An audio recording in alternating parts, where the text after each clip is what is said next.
I want to move into the second chapter, which concentrates on this contrast. This contrast. Contrast is burn versus boil. As metaphors, what we're going to be looking at. Burn is a chemical reaction. So we're going to distinguish between chemical reactions and physical reactions. So, to understand this, let's break it down and figure out what a physical reaction is going to look like. And let's start with our old friend water. Back to the beginning here. We know it's H2O. So do you guys see this H2O molecule right there? Okay. Ice is just a collection of these H2O molecules all stacked really tightly together like this. They're all just stacked like Prussian soldiers. Yeah? And that's a solid, ice. Now, I can turn it into a liquid by doing what?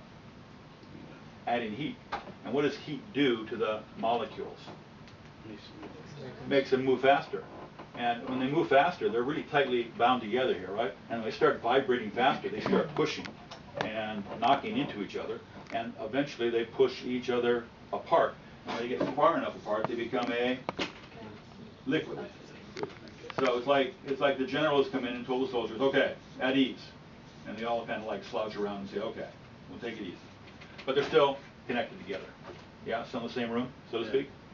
Okay, then general says, men, you're free to go. And they all take off base. Guy goes to a bar over here. Guy goes to a restaurant over here. Guy goes to see his girlfriend over here. And this guy just wanders off into the ocean and commits suicide. Okay, so that happens to soldiers. Now, what is the difference here? They're all in different places and different areas. They're no longer like really tied together. They're still soldiers, so they have a common thread, but they're no longer tied together like they were. Okay, but here's the key point. Key point is, if you look at any one of these soldiers, like this guy right here, H2O, H2O, H2O. In other words, they're all soldiers, right? They're all the same molecular formation. They're all the same compound, water. So a chemical reaction has not occurred. The atoms have not rearranged into new compounds. And what's the definition of a chemical reaction? Rearrangement of atoms into new forms. So this is a physical, strictly physical compound relationship. And physical maps to something called a phase change. And a phase is a solid, liquid, or gas existence. So if it exists as ice, it's a solid phase. Water, it's liquid phase, and gas, it's steam, it's gas phase. So physical, phase change. And what words do we use for phase change? This is the way you're going to, on the test, you're going to be able to isolate whether it's chemical versus physical by looking at the verbs. So boil is one verb, right? Let's start at the beginning. If I want to go from ice to liquid, what verb am I going to use? Oh, solid to liquid. Melting. Melting, exactly. So melt, evidence of a physical change. What if I go from liquid to gas? Boil. What if I come back from liquid to solid? Freezing. So there's another verb. If you hear these verbs, you know it's going to be a physical change. Because all they have to do with telling you is about the change in phase from solid to liquid to gas. So, give me a few more. Gas to liquid would be condense. Condensation. Another one for liquid to gas, instead of boil, if it goes slowly, it's called evaporation. Exactly. And then if you go from liquid to ice, it could be freezing or it could be called crystallization. All those verbs tell you it's a physical change. And what does that really mean? It means no rearrangement of the atoms is taking place. The molecules that you started with are the molecules you finish with. They're just in different combinations further apart. All right, now in contrast to that, we've got burn. Whenever something gets burned, not boiled, burned, this is different, right? You can boil meat, but if you burn it, it's a totally different thing, isn't it? So burning actually changes the chemical composition of things.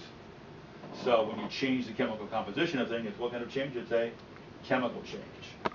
So how do we notice chemical changes? Something had to burn. And it can be fire, it can be explosion, or it can be radiation from the sun. You've heard of sunburn? Well, the sunlight actually, to a certain extent, burns cells of plants. So it kills them. It doesn't kill them. It doesn't. It's not like a real heavy burn. It's just enough energy coming in from the sun that it causes the plants to reproduce and grow. So if you have plant growth, it's going to be a chemical change. Because the plants, the chloroplasts, are actually taking in the energy of the sun and converting it into cellulose material. They're rearranging the atoms into new molecular formations. So if you got growth, it's going to be a chemical change. Now, what happens? What's the opposite of growth? Reduction. No, it's if something stops living and starts to die. What's the fancy word for it? Decay, exactly. Decay. So growth and decay, same thing. One's going up, one's going down. But they're both going to be chemical, because what happens when you decay, or the plants decay, or anything decays? The molecules rearrange themselves into new formations. And what's the essence of chemistry? Molecular rearrangement. Atoms and molecules. So we got growth and decay. We got explosions. We got things that happen in the real world, like iron does what under the influence of air and water? Cars that are parked close to the sea, this happens to them. Rust. Rust, exactly. And rust, you can actually see the corrosion happening, right? It's losing little pieces of itself. So there's a molecular rearrangement going on. So rust, chemical. Rust, corrode, and the fancy word is oxidize. So take a look at my list here, and you can see some of the verbs. I put them all together so you've got one place to look for them. On the first page at the bottom here, we can see the verbs for physical change. Boil, vaporize, condense, freeze, melt, evaporate. Everybody see those? First page. At the very bottom, though, there's one I didn't talk about that's important. It'll be in the test. Dissolve. What kind of change is dissolve? It's a physical change. Just think about this. If I put salt into water, do I get a new compound formed? The salt just does what? It just breaks up. It breaks up, and it doesn't reform into a new chemical composition. So dissolving isn't a chemical change, it's a physical. TQA, test question alert. Dissolve, physical. A lot of people think dissolving is chemical. It's not, because there's no rearrangement of atoms to new forms. And then easy ones: bend, fold, staple, cut. They're all going to be physical. Okay, we got those? Yeah. Okay, for the verbs for chemical then, on the next page at the very top: growth, decay; rust, corrode, oxidize; explode, blow stuff up; chemical change; electrolysis; heat, light, and photosynthesis. Those are all responsible for chemical changes. Color change. Now this is the key point. Colors, a little ambiguous. So Pat has a green sweatshirt on. If I say he has a green sweatshirt, that's actually a physical description. Green is a physical property in that context.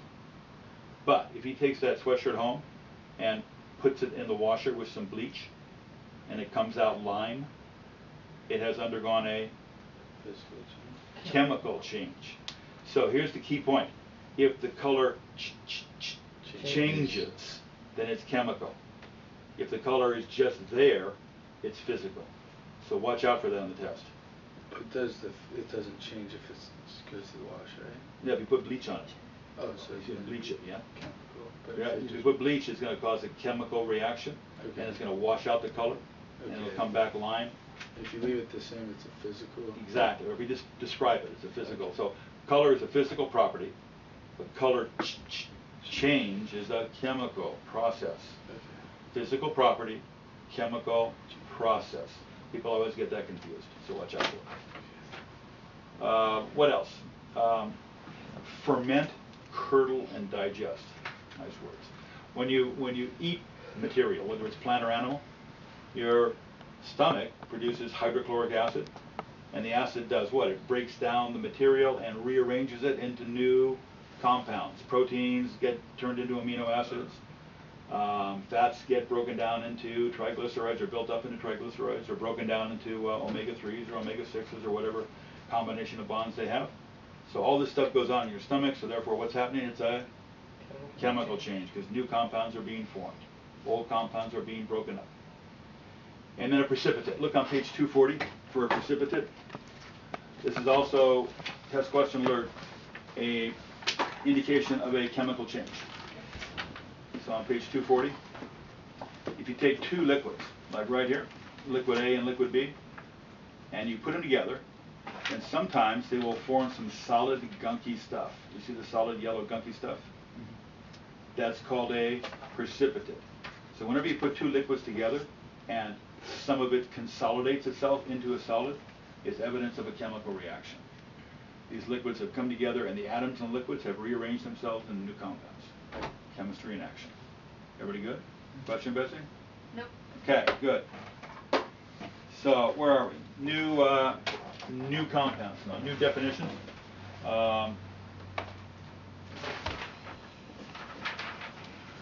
Heat. Heat and energy and temperature, the big three. So what's heat? Heat is... The flow or transfer of. Oh, very good, Betsy. Nice. During the test, if you forget about this, like what's heat? Oh my God, I can't remember what heat is. Just look at your big toe. Big toe. Transfer of energy. Oh. T-O. T-O. Okay, this is a fast group. Okay, so T-O-E, transfer of energy. There we go. That way you won't forget it, Betsy. Okay, so and then what's energy? Well, if you have no energy, do you want to go work out? No, you want to sit on the couch, right? Well, you already are, but you got more energy than that. So if you have no energy, you don't want to work out. But if you got a lot of energy, what do you want to do? You want to go work out. So energy must be the capacity to work out or to do work. So what's energy? Capacity to do work. Good. And then finally, temperature. We talked about it before. When we heat up the ice, what happens to the molecules? They rearrange. No, they change. They don't rearrange. They just move further apart. So they don't rearrange. Good point. Glad you caught that. Right? They don't. They stay themselves. They stay H2O. But they separate out because they're vibrating. So temperature is this random motion of the molecules. Not rearrangement of the atoms. Just motion of molecules. So if you forget that, ask your mom. Motion of molecules. All right, Betsy's good. So moving on. Okay, pure substance. True or false? True or false? Scott. Elements are pure substances. True.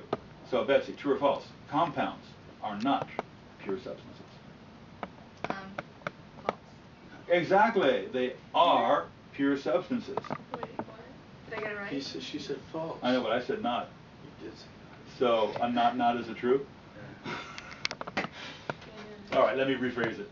Luckily. So, Jeff, true or false? Compounds are pure substances. False. Is that right? All right, let's try it again. Patrick, true or false? Elements are pure substances.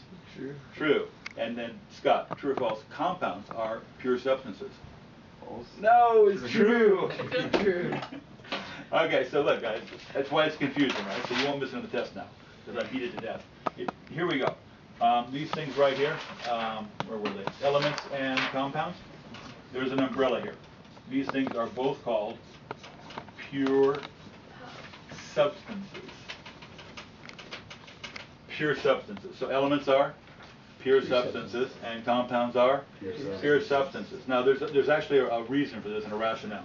Elements is easy. If you have a magnesium, you say, well, it's just magnesium, so it must be a pure substance. But over here, compound. Well, let's take water. If it's water, not water with Kool-Aid, not water with gin, not water with anything else in it, just water itself. It's just water, so it must be a pure substance. Yes. Now, if we start putting stuff in the water, then it's no longer pure substance. Then it's a mixture, which leads us to the next point in the process here, which is a distinction on page 3 between pure substances and mixtures. So look on the left side.